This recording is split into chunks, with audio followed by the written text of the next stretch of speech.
Rosy Hardy Gardening here. Just want to go through with you and show you the signs of frost damage on plants in case you aren't too sure what to look for. Here in the UK, at the beginning of April, we tend to get some really sharp frosts, and this year has been no exception. We've had some -5s, -4s, and they just are so sharp. Plant material in March, it was coming through, we had lovely weather, and then suddenly it goes down. Soft new growth gets caught by the frost, and what happens, you get damage to your plants. So something, for instance, like this, the Bergenia ciliata, which puts on these beautiful large leaves, but look at all of this damage. It's all gone brown. It doesn't look so bad from the underside, but from the top you can see all this sort of brown as though it's been scorched. This new leaf here, completely brown. That one there gone. But there are new ones coming through, and they are going to take over from that. So if you see this sort of damage, then you need to remove those leaves and cut them off. Other things, when they come up very early and are looking really good, things like this Athyrium, niponicum Pictum, for instance, and sometimes it's difficult to understand what is the damage on these and what is the new growth coming through. Much easier on a plant that has been very badly affected by the frost, because all of the frosted leaves are black here and black there. But then, hey, look, there's this lovely new leaf coming through, which is also dark, but it's not crispy. So that's the difference. And it's a good idea to just cut off the really bad pieces. If they've gone brown, you can cut those off as well. Some of the older leaves are absolutely fine, but you need to get rid of the old, horrible frosted stuff to allow this new, lovely young tender stuff to come through and be your beautiful fern. It's exactly the same idea on these, but what you will find is it looks a little bit like sun scorch initially, so that's got a little bit frosted on the edges here. This is a new young leaf coming through, which has got scorch marks there, but it's trying to grow, and this one's scorched as well. But then there's a lovely new one here that's coming through, so you want to allow that. So you would get rid of these, but I would leave them for about another couple of weeks, because leaving that growth there will protect the new ones that are coming through. Then you have things which only get affected on their flowers, and this is one of them, the Lathyrus vernus. So this is the spring pea, and basically what's happened here is that one or two of the flowers have basically just got attacked, and they will just drop off naturally, and then it has loads and loads of flowers and buds to come, so it's not really going to be affected too badly.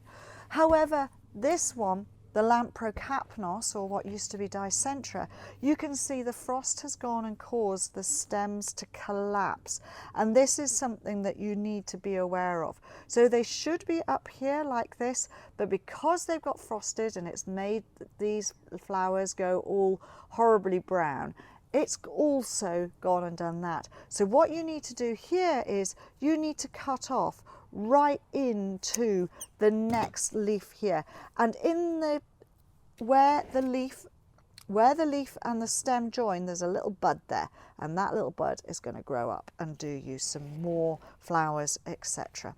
Now, something else that's really interesting on both the Lathyrus and the Lamprocapnos, and that is that you may at times see damage on them, such as the tiny little holes on the flowers on the Lamprocapnos there, and on the top of the stem and the tube of the Lathyrus there. Don't worry, it's the bumblebees. They're getting all the nectar out of the flowers. It's not going to cause a problem at all. This is Akebia longeracemosa, and it's a beautiful climbing shrub, which I've just got in a container here, and I need to repot it.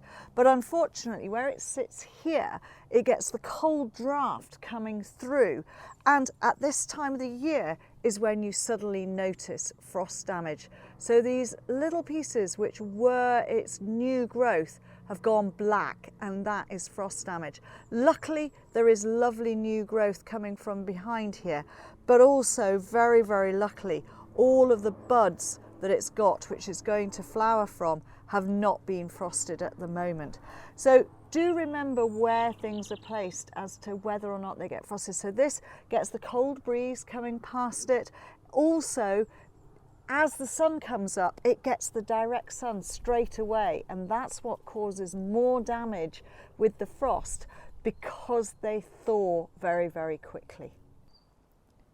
In a previous video, I showed you how I pruned my wisteria to make it a shrub, and it has put on these beautiful buds, as you can see. But unfortunately, some of the buds, like this one above it, have got caught by the frost.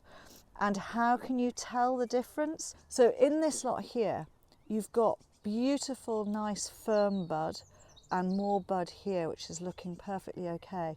But this bud here is all dried up, and they go a sort of blue colour, and then they just dry off. So luckily I've still got some buds which are okay, but there are some which are just going to fall off and not be happy at all, especially down here, lower, nearer the ground. Nearer the ground, these ones here are all dried up.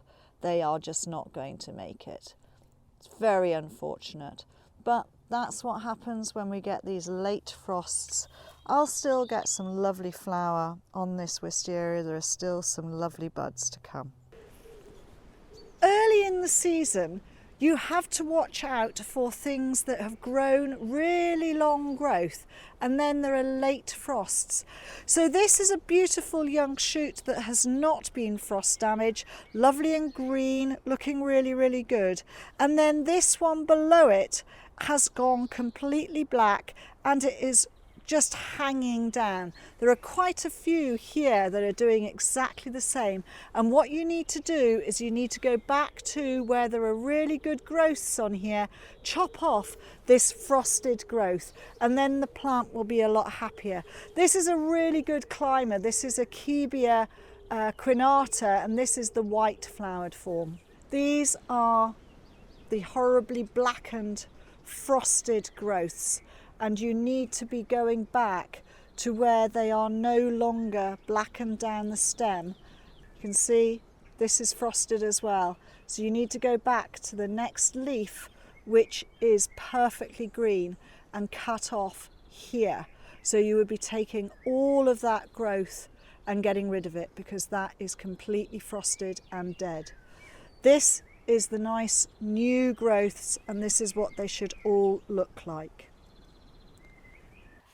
Hopefully that's given a few tips on what to do and what to look out for if you've got frost damage on your plants. Trim it off as long as there's no frost coming through, and then that will make the plant much more healthy. Thank you very much for watching, and please do subscribe to the channel.